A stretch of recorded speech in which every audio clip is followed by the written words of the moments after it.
কাকুন, তোমাকে একটা কথা বলার ছিল। তোমার আসলে একটা ফোন এসেছিল। আমার ফোন এসেছিল? আমাকে আবার কে ফোন করলো? কে একজন ফোন করে বলছিলেন তাদের হাতের কাজের কোনো এক্সিবিশন আছে, তুমি সেখানে যাবে বলেছো।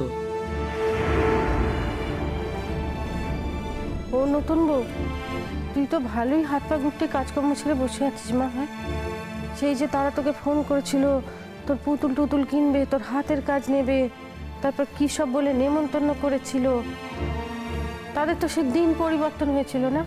আবার নতুন করে কালকের দিনটা ঠিক হয়েছে বুঝি? সে যবেই হোক আর ফোন করে যাই বলুক, এখন আমি কোথাও যাব না। কেন যাবে না কাকুন? কি কারণে যাবে না?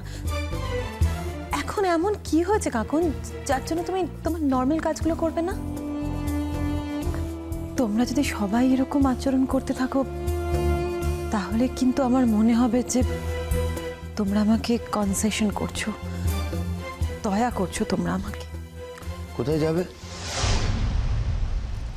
ওই যে ওই ডাক্তারবাবুর ওখানে একজন যোগাযোগ করেছিল, মানে ওরা বোধহয় ওই গ্রামের মেয়েদের নিয়ে কিছু কাজকর্ম করে, ওদের একটা এক্সিবিশন আছে, সেইটাতে মানে সেটা আমাকে দেখতে যেতে বলেছিল আর কি।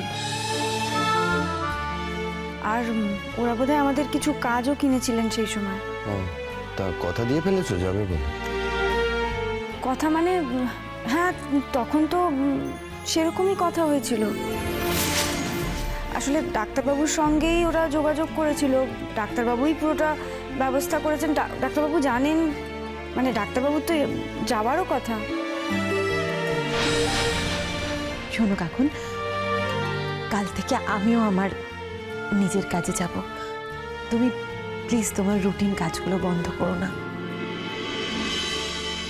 দেখো, যিনি তোমাকে ডেকেছেন তিনি তোমাকে সম্মান দিয়েছেন, তোমাকে ভালোবেসেছেন, তবেই তো ডেকেছেন। তুমি যদি না যাও কাকুন, আমার কিন্তু ভারী খারাপ লাগবে।